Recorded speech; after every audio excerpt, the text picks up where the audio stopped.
행복한 안식일입니다. 오늘 어떻게 하다 보니까 안식일학교부터 제가 뭘 하고 있어가지고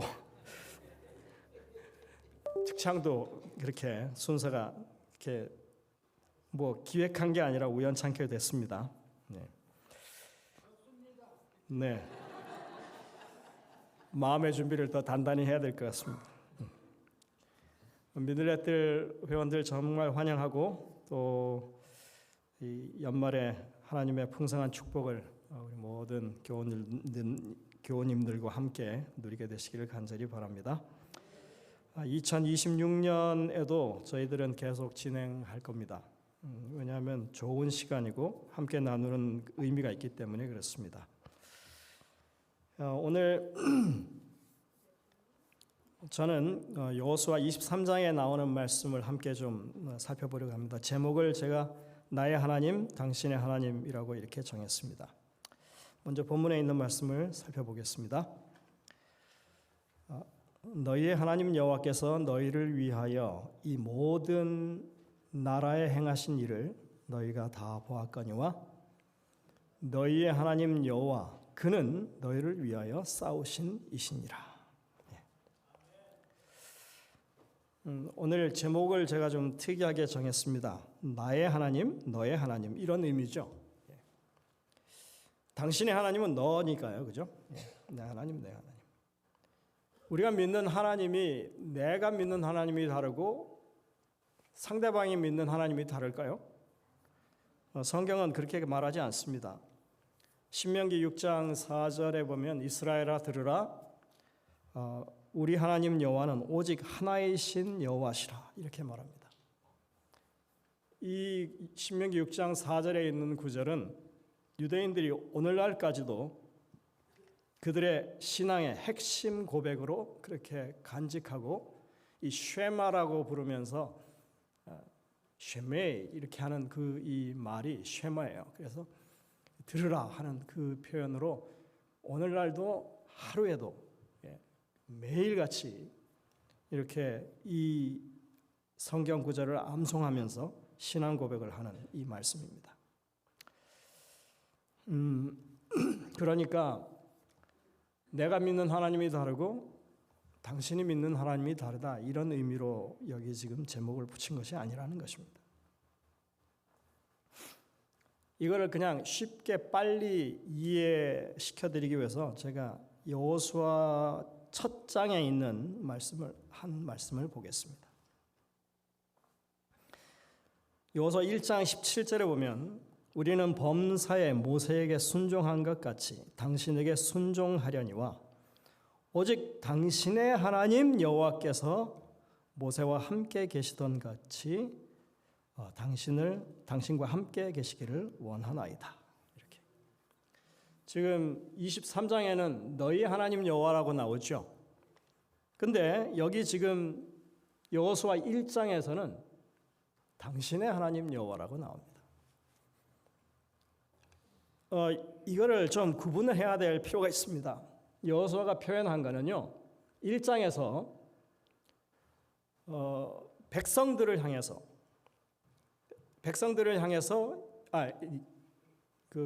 백성들이 여호수아를 향해서 당신의 하나님 여호와라고 부른 겁니다.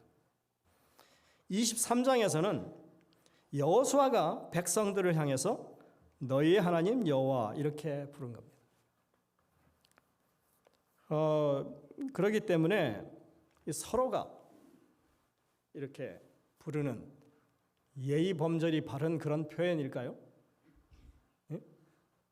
그러니까 백성들이 여호수아가 믿는 하나님을 당신의 하나님 여호와, 또 여호수아가 백성들을 향해서 너희 하나님 여호와 이렇게 서로 이렇게 예의상 불러주는 그런 의미일까요? 아닙니다. 우리는 사실 이 표현의 미묘한 차이를 그냥 읽고 지나치기 쉽습니다. 하지만 여러분들 여호수아서를 누가 기록했을까요? 그냥 말 그대로 여호수아가 기록한 책이에요. 그래서 여호수아서라고 부르는 것입니다. 여호수아가 기록했기 때문에 이 표현의 미묘한 차이, 당신의 하나님 여호와 너희 하나님 여호와라고 하는 이 미묘한 차이는 아주 의미가 있다고 생각할 수 있는 것입니다. 여러분들 다 국어 공부 열심히 하셨죠? 네. 그 문학적인 표현 가운데 글을 쓰는 작가가 그 내용의 그 등장인물 혹은 그 심리적인 상태 이런 것들을 다 알고 그것을 이렇게 글을 씁니다. 그래서 이 사람은 무슨 생각을 하고 있고 이 사람은 무슨 생각을 하고 있고 하는 것들을 다 알고 쓰기 때문에 그것을 가리켜서 뭐라고 불러요? 그런 것, 이 작가가 모든 걸 알고 있다 하는 의미에서 전지적 작가 시점이라고 부릅니다. 다시 말해서 이 여호수아서를 여호수아가 기록했기 때문에 백성들이 여호수아를 향해서 당신의 하나님 여호와라고 했던 것과 여호수아가 이제 백성들을 향해서 한참 시간이 지난 다음에 너희 하나님 여호와라고 했던 이 표현의 차이가 아주 분명하게 있다고 하는 것을 생각해 볼 수 있는 것입니다.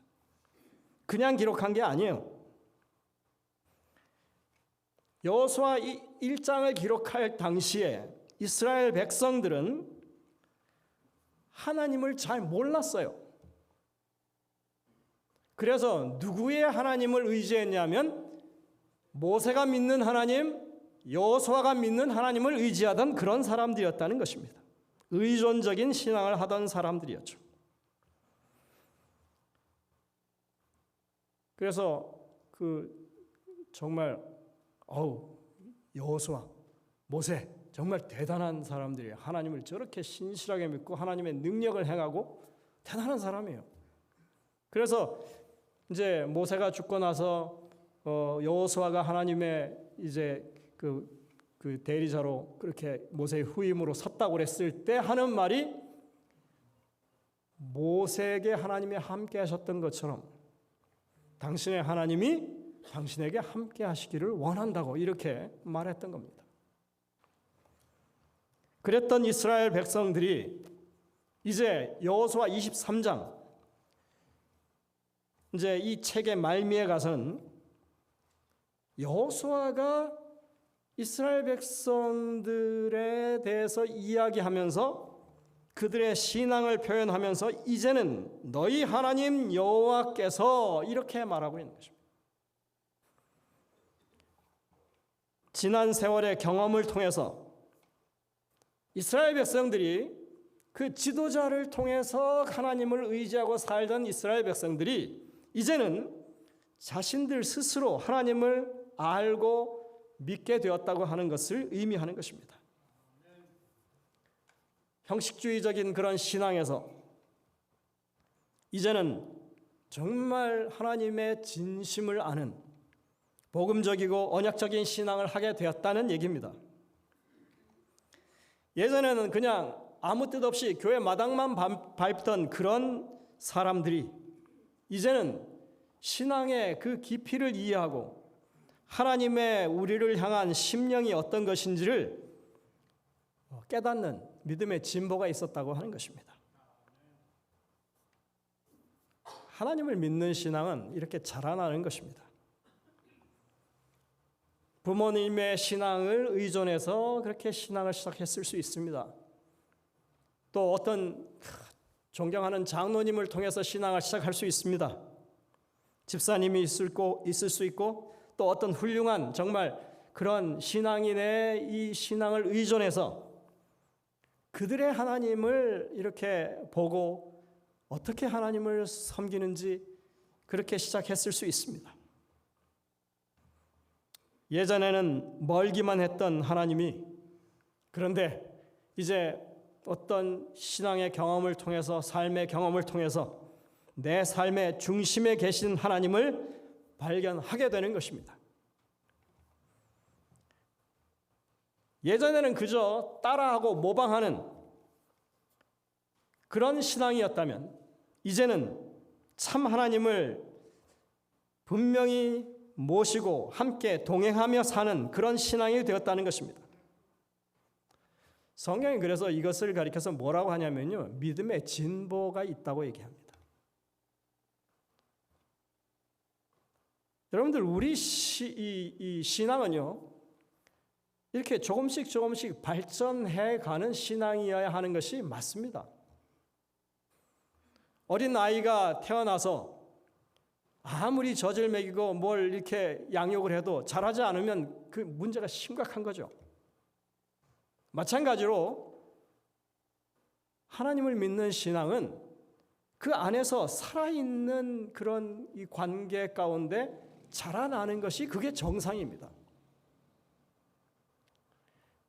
예전에 한때 중국에서 가짜 분유를 만들어 가지고 그렇게 판매하고 그래갖고 그거 먹은 아이가 머리만 이렇게 커지고, 예? 그거 한번 여러분들 보지 않으셨어요? 그러니까 원래 이게 제대로 하나님 안에서, 하나님의 돌보심 안에서 자라가는 인생은 그 믿음도 커지게 돼 있고 발전하게 돼 있습니다. 그것이 정석입니다. 제가 신학과 다닐 때 이렇게 배웠습니다. 신자들의 신앙은 목사의 믿음의 키만큼만 자란다. 그러니까 여러분들 목사 잘 만나셔야 돼요.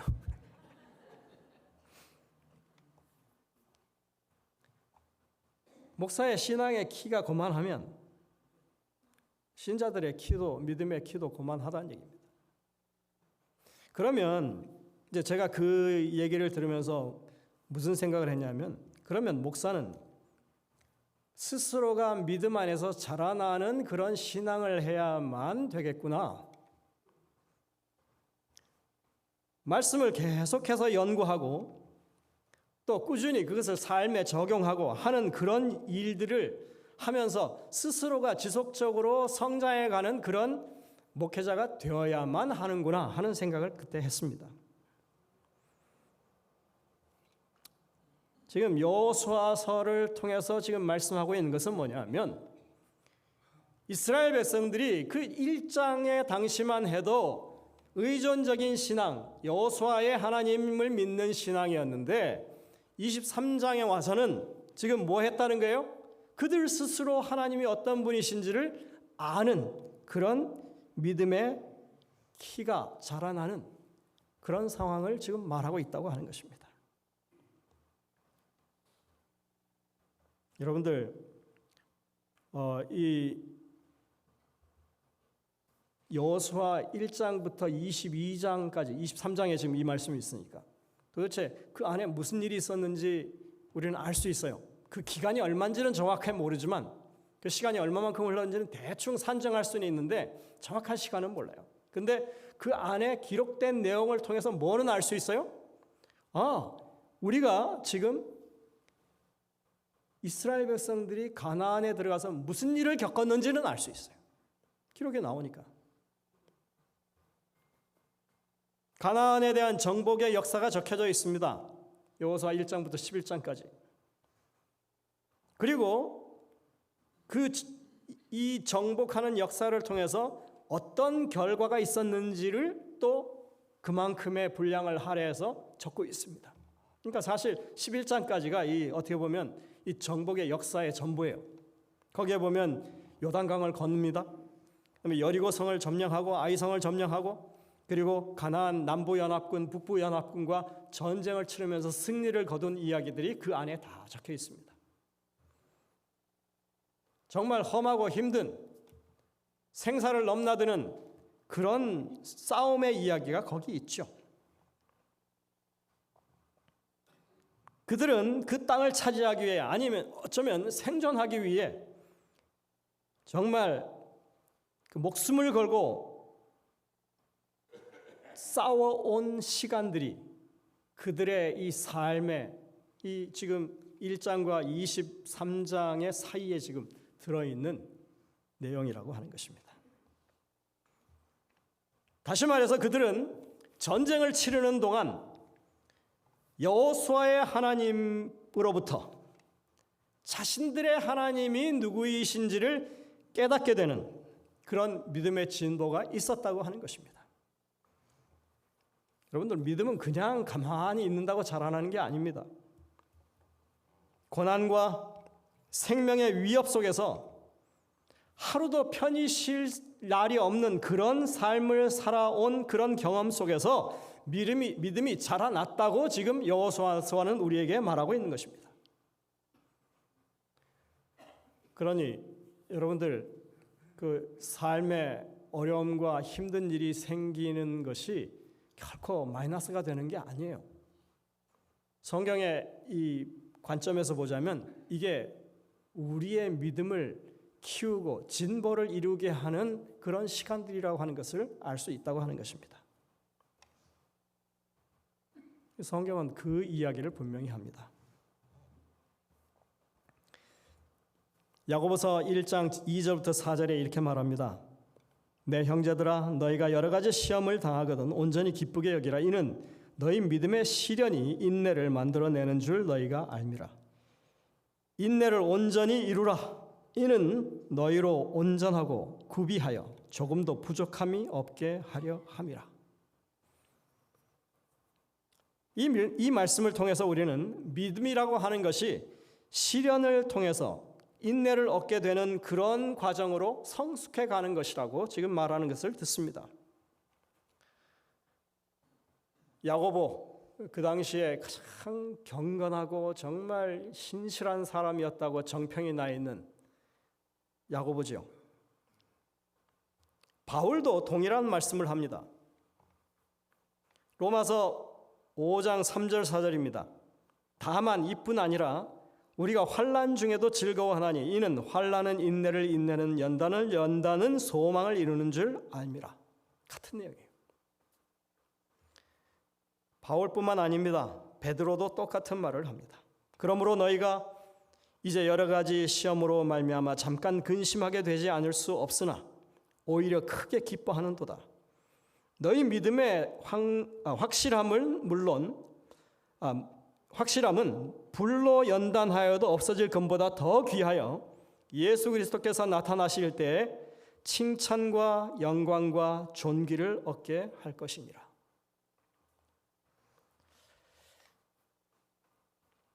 혹시 이 가운데 올 한 해 정말 여러분들을 그렇게 실망시키고 좌절하게 하는 그런 고난과 시련을 겪으신 분이 계시다면 이 성경에 지금 말씀하고 있는 이 말씀이 우리 삶의 축복이 되고 결국은 예수님이 나타나실 때 칭찬과 영광과 존귀를 얻게 하는 그런 시간들이었다고 하는 것을 여러분들 한번 깊이 돌아보게 되시기를 바랍니다. 하나님을 믿는 신앙은 그 자체가 인생 꽃길을 걷는 길이 아닙니다. 인생은 고해라고 그랬습니다. 그죠? 그냥 통상적인 표현이죠. 어차피 사람은 하나님을 믿으며 사나 혹은 하나님을 믿지 않고 사나 간에 이런 고통과 이 어려움 가운데 사는 것은 마찬가지라고 하는 것을 우리가 알 수 있습니다. 하지만 하나님을 믿는 순간부터 우리는 그 고난이 우리를 더욱더 성숙한 사람, 하나님의 우리를 향한 섭리를 깨닫고 그 삶의 방향을 어디로 고정시켜야 하는지를 분명하게 깨우쳐주고 우리가 살아온 이 인생길을 헛되게 여기지 않고 비관하지 않고 하나님을 더욱 신실히 믿는, 그래서 결국은 정금같이 이렇게 순결한 믿음을 가진 그런 사람이 될 수 있게 하시는 길이라고 하는 것을 우리가 다시 한번 인정할 수밖에 없는 것입니다. 이스라엘 백성들이 그랬습니다. 그들은 이집트에서 노예처럼 살았죠. 노예였습니다. 그리고 그렇게 대대로 살다가 죽을 운명이었습니다. 그래서 하나님께서 그들을 이끌어내셔서 조상들에게 주기로 약속하셨던 그 땅으로 인도하신다고 했습니다. 그런데 그들이 홍해를 건너서 나올 때부터 얼마나 많은 어려움이 있었습니까? 그들은 광야에서 40년을 정말 유리하며 방황하며 살았습니다. 고초를 많이 겪었습니다. 이제 약속된 땅에 들어가기 위해서 요단강을 건널 때까지만 해도 그들은 가면 젖과 꿀이 흐르는 그 땅에서 정말 행복하게 안락하게 잘 살 줄 알았습니다. 그런데 그들에게 약속한 그 가나안 땅에 들어가서도 그들은 목숨을 건 전쟁을 치러야만 했습니다. 우리가 대충 산정해 보면 최소한 7년 이상,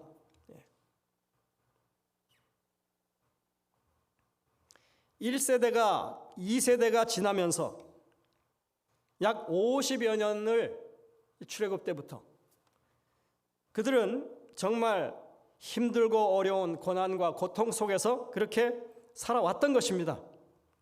그게 그들의 출애굽 여정이에요. 그들이 땅을 얻고 그곳에서 안주하게 되는 그 여정이었습니다.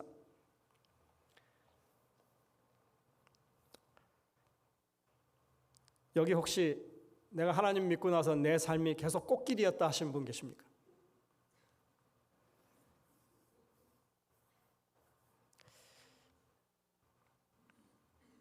나는 한 번도 이제까지 인생에서 복병을 만난 적이 없다. 계십니까?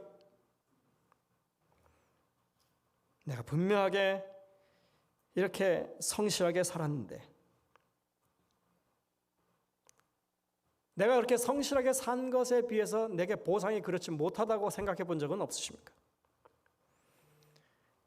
내가 무언가 기대하고 열심히 노력했는데 결과가 그대로 나오지 않았던 경우는 없으십니까?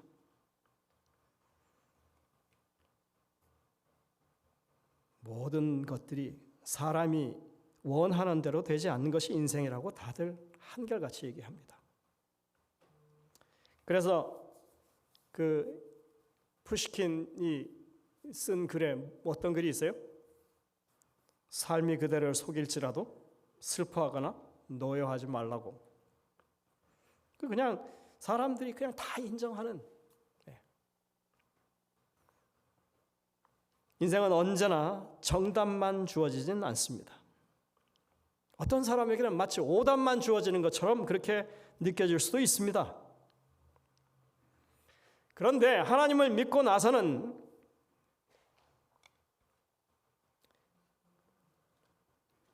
그것이 억울하고 정말 분통 터지는 그런 일이 아니라 그래도 이런저런 우여곡절을 겪으면서 지칠만 한데도 지치지 않고 좌절하지 않고 하나님을 더욱 신뢰하고 그 어려움들을 극복하면서 그 고난의 인생 속에서 하나님이 내 하나님 되시는 그런 경험들을 하고 있다면 우리 인생은 제대로 된 길에 들어서 있다고 말할 수 있다는 것입니다.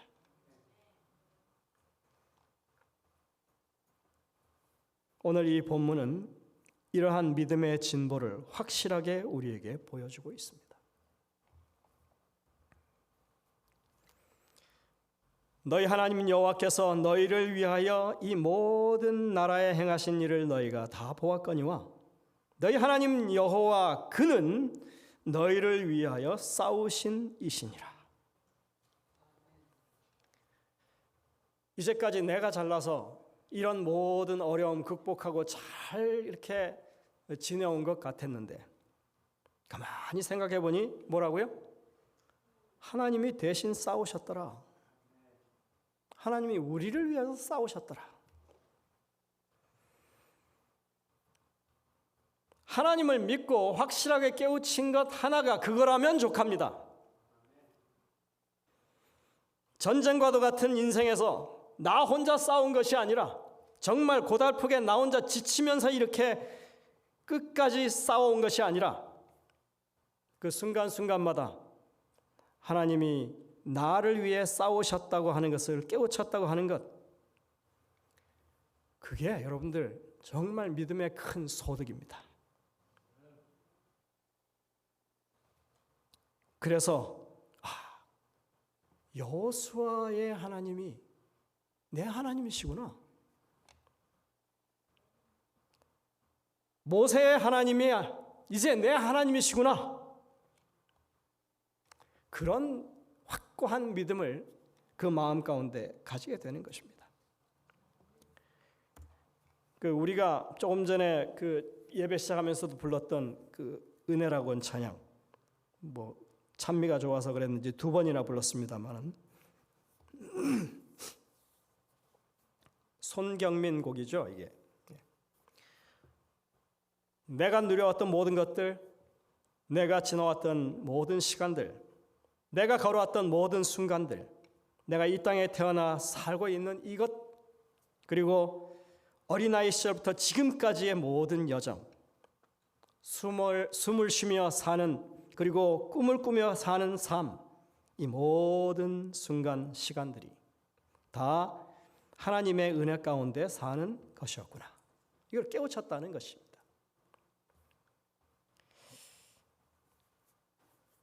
합창이나 솔로로 이 노래를 많이 부르죠. 근데 저는 이 찬양의 클라이맥스가 있어요. 사실 클라이맥스가 아니라 코다라고 부릅니다. 코다. 모든 할 얘기를 다 하고 노래를 다 부르고 이제 마지막에 딱 코다.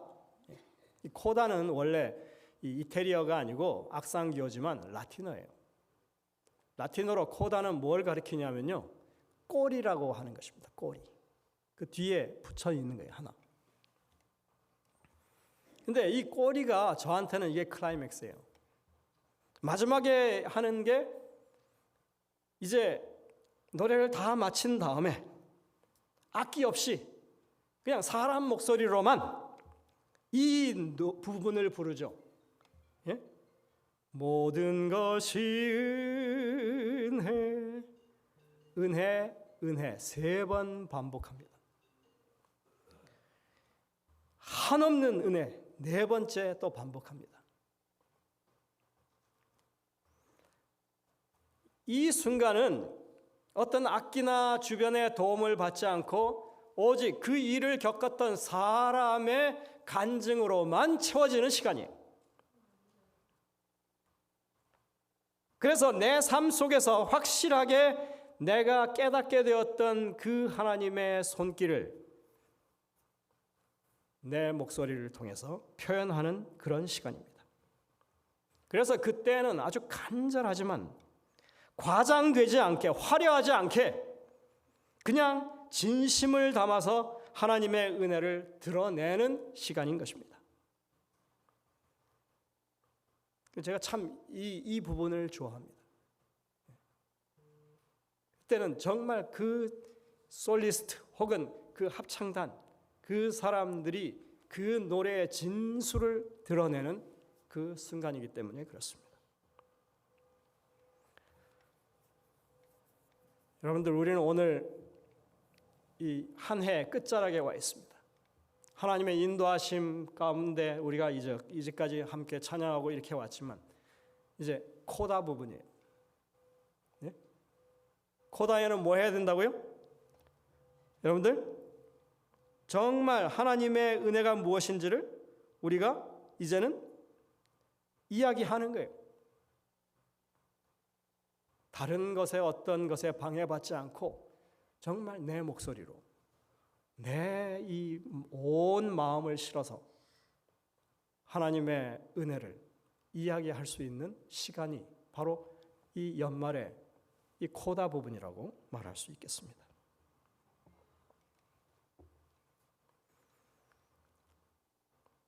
도대체 이 이스라엘 백성들이 이렇게 50년간이나 그 전쟁, 그 다음에 정말 억압과 이런 탄압 속에서 또 광야에서 그 고생하면서 그렇게 사는 이 기간이 왜 필요했을까요? 왜 이렇게 지루한 전쟁을 치러야만 했을까요?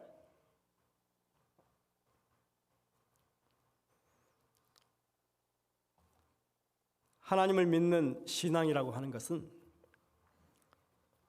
사실은 시작부터 끝까지 이 죄악과의 전쟁을 치르는 그런 시간들입니다. 그래서 성경은 이것을 죄악을 극복하는 그런 과정이라고 설명하는 것입니다. 죄라는 것이 우리가 생각하는 것보다 훨씬 더 무섭고 뿌리 깊고, 그리고 그것은 우리가 생각하는 것보다 훨씬 더 심각한, 그리고 강한, 우리를 결국 파멸시키는 것이기 때문에 우리를 죄로부터 끊어내는 것은 전쟁을 치르는 것과 같은 그런 투쟁의 시간이라고 하는 것을 성경이 우리에게 가르쳐 주고 있습니다. 여러분들은 죄와의 모든 투쟁을 끝내셨습니까? 2025년 이제 이 한 해를 돌아보면서 이제는 내가 죄악의 역사를 다 끝냈어, 이렇게 하신 분 혹시 계십니까?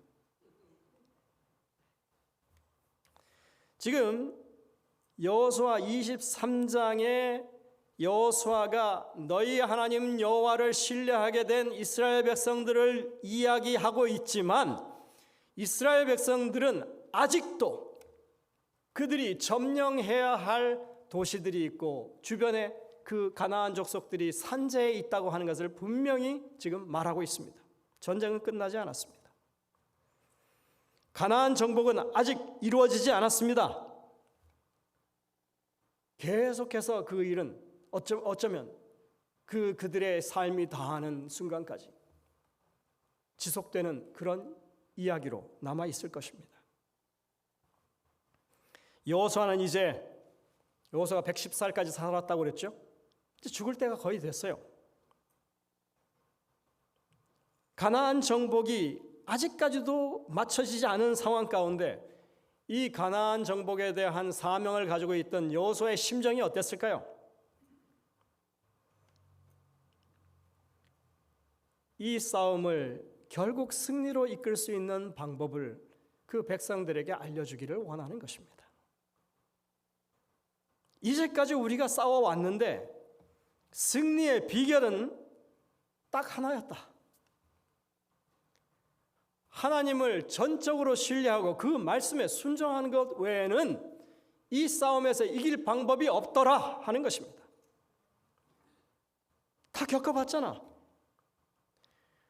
우리의 군사력과 우리의 이 전력으로는 도저히 이길 수 없는 싸움이었잖아. 하나님이 싸우셨잖아. 그래서 우리와 함께 하시는 하나님을 믿어야 하고 그 하나님의 말씀에 순종하며 우리가 살아가야만 우리는 결국은 하나님의 싸우시는 그 일로 인해서 승리를 얻게 될 거야.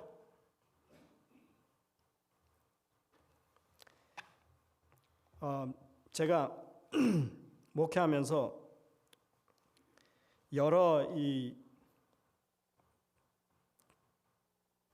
임종을 지켜봤습니다.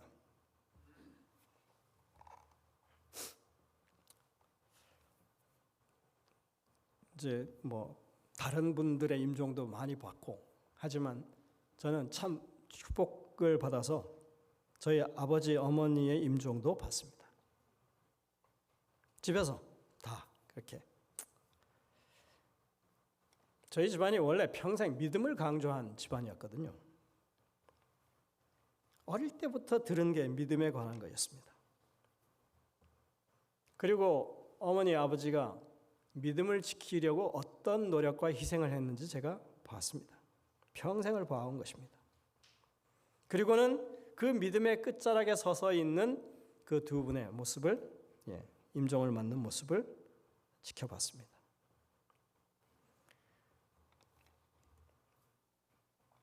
근데 저는 그 모습을 보면서 어떤 생각을 했냐면요. 이제까지 평생을 믿음을 위해서 싸워왔던 그 믿음의 결산서에다가 이제 체크하고 사인하는 듯한 그런 인상을 받았어요. 그 믿음의 결산서에는 이런 게 있습니다. 나는 내 평생, 내 일생 내내 하나님이 나와 함께 하셨고 나를 위해 싸워주셨음을 여전히 확실히 믿습니다.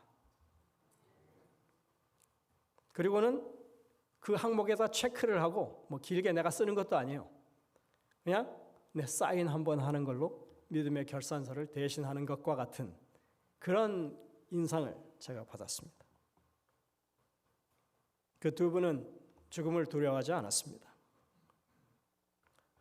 자녀들 그리고 손자녀들 모두에게 계속 당부했습니다. 믿음을 굳게 잡으라고.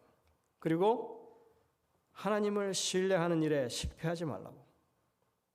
그것만이 가장 안전한 길이라고 그렇게 당부하고 또 당부했습니다.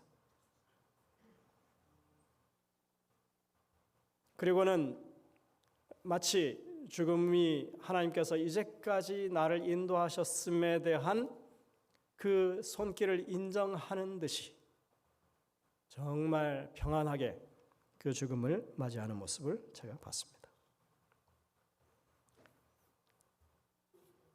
아마 이 여호수아의 심정이 그랬을 것입니다. 마치 유언을 이야기하듯이 이제까지 하나님께서 그들을 어떻게 인도하셨고 이 구비구비마다 하나님께서 어떻게 그들에게 그 약속을 이루시고 언약의 하나님이 되셨는지 하나님을 전적으로 믿고 신뢰할 때만 그들은 그 약속이 보장되었다고 하는 것을 경험으로 분명히 그들은 알게 됐습니다. 그래서 이제 여호수아 23장 그의 이 마지막 기록을 하면서 그가 이걸 쓰는 거예요. 우리에게 승리를 주신 분이 하나님이셨다. 그러니 하나님을 신뢰하고 그분의 말씀에 순종하며 살아라. 이것만큼은 너희가 반드시 해야 된다 하는 것입니다. 오늘 이 자리에 함께 하신 모든 성도님들, 누구의 하나님이 아닌 정말 내 하나님을 찾게 되는 믿음의 진보를 이루시게 되기를 간절히 바랍니다. 우리의 이 일생의 시간이 나날이 조금씩 하나님 앞으로 나아가는 그런 삶이 되시기를 간절히 바랍니다. 나와 함께 하시는 하나님, 내 삶의 중심에 와 계신 하나님을 여러분들 매일 만나게 되시기를 바랍니다. 그리고 하나님을 끝까지 신뢰하고 붙들고 사는 여러분들 되시기를 간절히 바랍니다. 여러분들 오늘 그런 믿음의 결단을 여러분들이 이 시간 하게 되시기를 간절히 바라면서 말씀을 줄이겠습니다.